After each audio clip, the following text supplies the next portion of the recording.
ओम शांति। आज ये बहुत ही खुशी की बात है कि शांतिवन में हमारे साथ हैं भ्राता सूर्य प्रकाश राव। ग्रुप कैप्टन के पद पे रहे हैं और फाइटर पायलट, समझते होंगे ना, लड़ाकू जहाज जो होते हैं ना, वो फाइटर पायलट आप रहे हैं बहुत समय तक। 86 to 20 मतलब लगभग 30 साल तक आप इस पद पर बने रहे हैं। इतना लंबा टाइम जो है आपने पायलट का सेवाएं किया और पूरा परिवार बीके है। आप भी, बेटा भी गॉलीवुड स्टूडियो में सेवारत है और युगल भी दादी रत्नमणि के साथ अच्छी सेवाओं में लगी हैं। तो कितनी गौरव की बात है। तो सूर्य प्रकाश भाई, राव भाई, आपका ज्ञानमान सरोवर चैनल में बहुत बहुत अभिनंदन है। तो हम राव भाई एक बात पूछना चाहते हैं। इतनी लंबी आपने सर्विस की, मुझे बताया 30 वर्ष तक आप फाइटर पायलट रहे।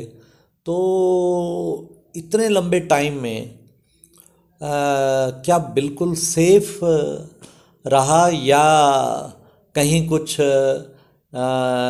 ऐसा दुर्घटना या इंसिडेंट होने का वो रहा, ये थोड़ा सा बताएं।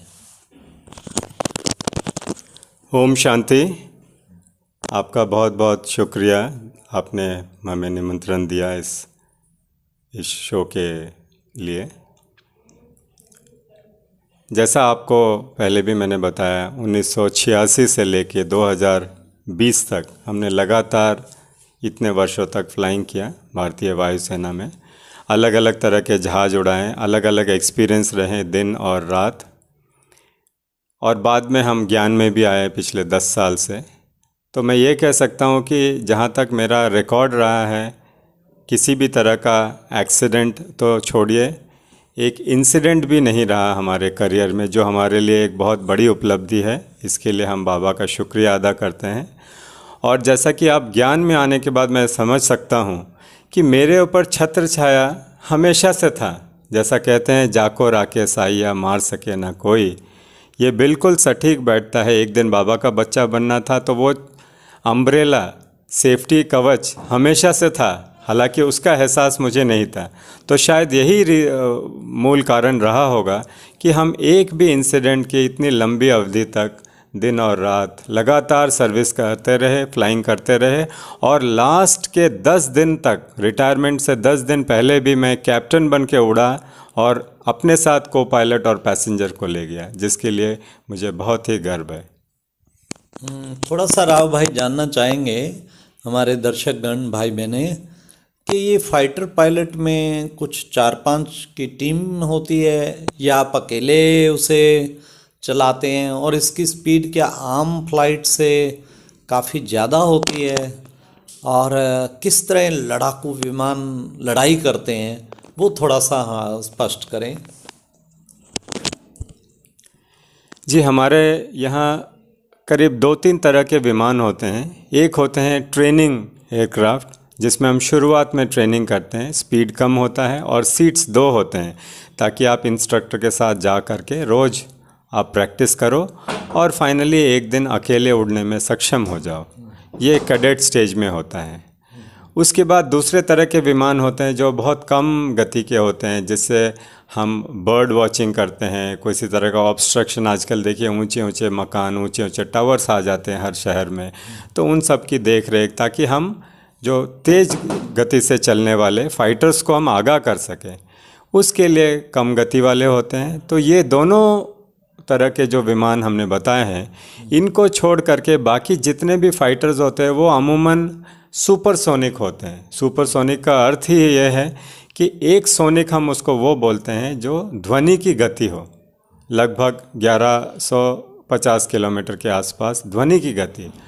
ये छोड़ करके जो भी हमने एरोप्लेन्स फ्लाई किए हैं, फाइटर्स खास करके, सभी ध्वनि से दुगना रफ्तार से भी थोड़ा ज़्यादा।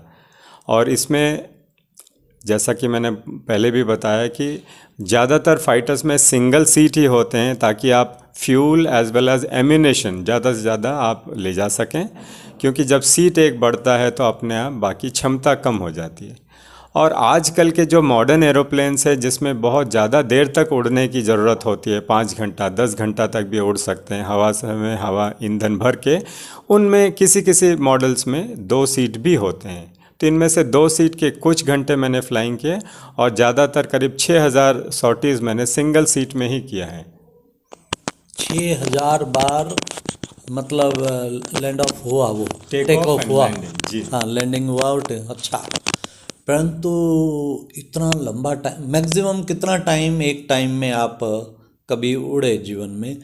और दूसरी बात, अकेला व्यक्ति बैठा हुआ, कभी उसे कुछ झुटका आ जाए, कभी तबीयत खराब हो जाए, कभी जुकाम लग जाए, कुछ इस चीज़ का नहीं ध्यान रखा जाता कि भाई कोई भी चीज़ हो जाए? तो इसके बारे में थोड़ा बताएं। देखिए, जहाँ तक सिंगल सीट फाइटर की बात है उसमें तो हमने 1 घंटे से भी ज़्यादा तक उड़ान भरी है। वो कभी कभी होता है, पूरे फ्यूल टैंक्स ले जाते हैं आप, एक जगह से दूसरी जगह जाते हैं।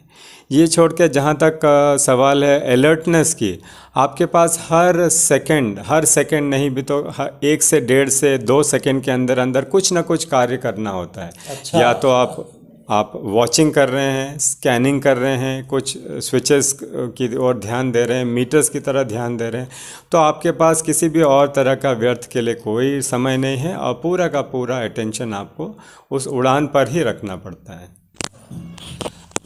अच्छा, एक हम पूछना चाहेंगे राव भाई कि कोई ऐसी विपत्ति जब विमान चलाते टाइम कभी जीवन में आई हो और जिसमें सचमुच ही कुछ हादसा हो जाता, लेकिन प्यारे बाबा की शक्ति से, उस सर्वशक्तिवान की किरणों से आप उसमें अपने आप को सुरक्षित रख पाए और विमान को भी आपने सुरक्षित कर दिया, वो थोड़ा सा शेयर करें।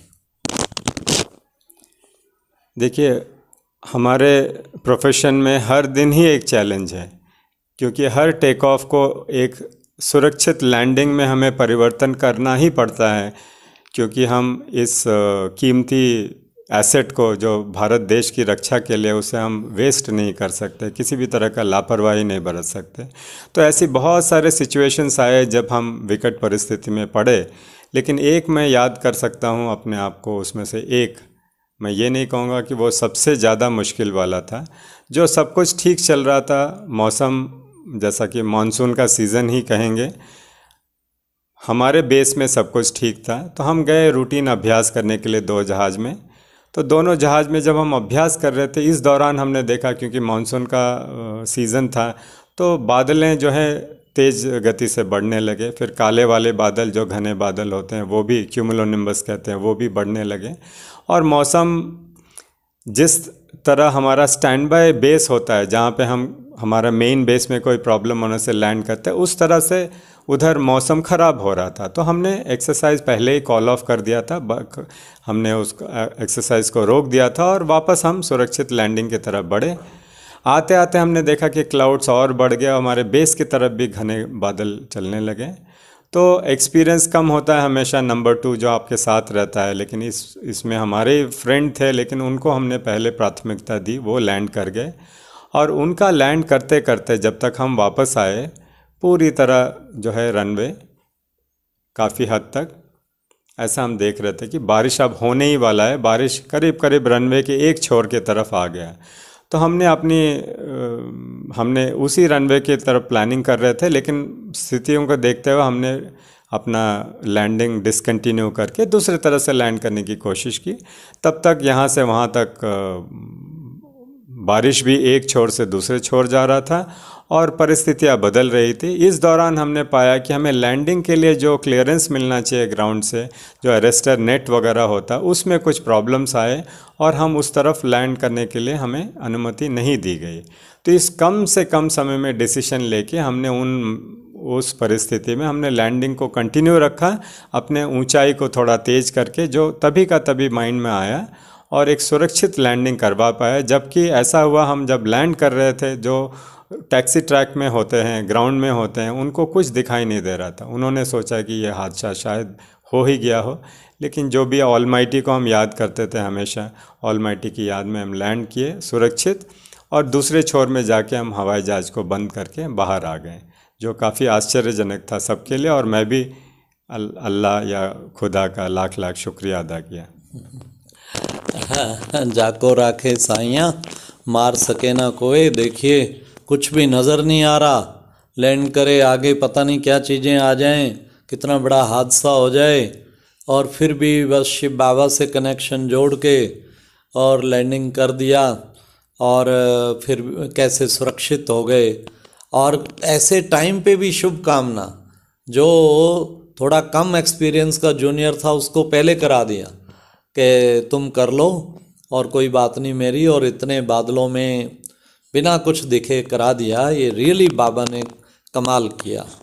अब लास्ट क्वेश्चन ये है कि आप फाइटर पायलट, लड़ाकू विमान चलाने वाले दिन रात, तो दिमाग ही पता नहीं कितने आसमान पे चढ़ जाता है, तो आप ये ब्रह्मा कुमारीज में इंक्लिनेशन कैसे हो गया, और कैसे आपका सारा परिवार इधर जुड़ गया, वो थोड़ा सा, और क्या मिला उसमें? देखिए, एक समय की बात है जब हमने देखा कि हमारे युगल, हम ज्ञान में युगल को बोलते हैं, वाइफ, उन्होंने अपनी नॉर्मल जो लौकिक भक्ति हम कहते हैं, भक्ति से उनका जुड़ाव कुछ और तरह बढ़ने लगा। उन्होंने भी बाबा शब्द यूज़ किया था। तो हम पहले समझने की कोशिश कर रहे थे, लेकिन उनको अपना कंटिन्यू करने दिया, उनका जो फेथ है जिन पर भी। और ये हमारा प्रिंसिपल रहा पहले से भी कि हम किसी तरह का रोक टोक ना करते थे, ना कर सकते थे। ये हमारा अधिकार नहीं है, सबको अपनी अपनी मान्यताओं पर चलने का अधिकार है। तो उन्हें अपने पथ पर आगे बढ़ने दिया। काफ़ी अरसा निकल गया, 5 साल वक्त बीत गया। मुझ में भी कुछ इनक्विजिटिवनेस आने लगा कि इसमें ज़रूर कोई बात है, लेकिन चूँकि हमारे कहते हैं तीसरा नेत्र या चक्षु खुला नहीं था, हम पूरी तरह समझ नहीं पा रहे थे। फिर उन्होंने भी आग्रह किया कि आप भी एक बार माउंट आबू चलिए, देखिए हम क्या कर रहे हैं। और मैंने उनके जो भी वो फॉलो कर रहे थे उसमें कुछ गलत नहीं पाया, हालांकि वो हमारे साथ सूट नहीं कर रहा था, खान पान रहन सहन, लेकिन उनको पूरा फ्रीडम था, तो वो ज्वाइन किया। और एक समय उन्होंने कहा कि एक छोटा सा कोर्स करना ज़रूरी है अगर माउंट आबू जाना है। तो मैंने कहा चलो कोई बात नहीं है। हर दिन ऑफिस से आने के बाद थोड़ा थोड़ा समय देते थे, तो हमने देखा कुछ कुछ वो बता रही थी। हर चीज़ हालांकि समझ में नहीं आया था, लेकिन फिर भी जो मैंडेटरी रिक्वायरमेंट होता हमने कोर्स कंप्लीट किया, खान पान की शुद्धि रखी। फिर हम माउंट आबू आए 2012 में पहली बार। फिर मैंने उनको पहले ही कहा था कि मैं सब कुछ ऑब्ज़र्व करूंगा, जो हमारा नेचर होता है, हमें ज़्यादा किसी के ब्रीफिंग की ज़रूरत नहीं होती है। तो मैंने ऑब्ज़र्व किया यहाँ आकर के, यहाँ पे जो 3-4 दिन रहे उसमें कुछ मैंने अलग तरह का एक सुकून या अलग तरह का पीस, जो हलचल से हम पीस में आए, तो उसको हमने थोड़ा और बरकरार रखने की कोशिश की और समझने की, जैसा हम हमेशा हर चीज़ की गहराई में जाते हैं। फिर जाने लगे तो धीरे धीरे ज्ञान हमें समझ में आने लगा। तो हमने देखा कि अपना पुत्र और वाइफ दोनों ही हमसे काफ़ी आगे हैं इन चीज़ों में। हमें जैसा किसी चीज़ में एग्रेसिव होने की एक नेचर सी बन गई थी, हमने सोचा था यही तरीका है, लेकिन बाद में हमने देखा कि शालीनता और शांति के साथ जो आप अचीव कर सकते हैं वो कभी भी एग्रेशन से आप अचीव नहीं कर सकते। ऐसे धीरे धीरे झुकाव बढ़ता गया। हम पढ़ाई भी करते रहे और आगे चल के हमने देखा कि यही मार्ग है, यही सही मार्ग है और हमें शायद मंजिल मिल रहा है, तो हम आगे बढ़ते चले गए। Thank you. तो आप 2012 से अब रेगुलर क्लास कर रहे हो, मेडिटेशन कर रहे हो, बाबा के सेवा कर रहे हो। जी, कांग्रेचुलेशन राव भाई, आपने सचमुच जो है उधर भी फाइटर पायलट बन के देश की सेवा की और यहाँ बाबा के भी फाइटर पायलट बन के सारे विकारों को, रावण सेना को आप जरूर ध्वस्त कर दिया आपने, मिसेज ने, बच्चे ने मिलके, और विश्व की भी ध्वस्त करने में लगे हुए हैं। Many many congratulation. ओम शांति, ओम शांति, थैंक यू वेरी मच। ओम शांति।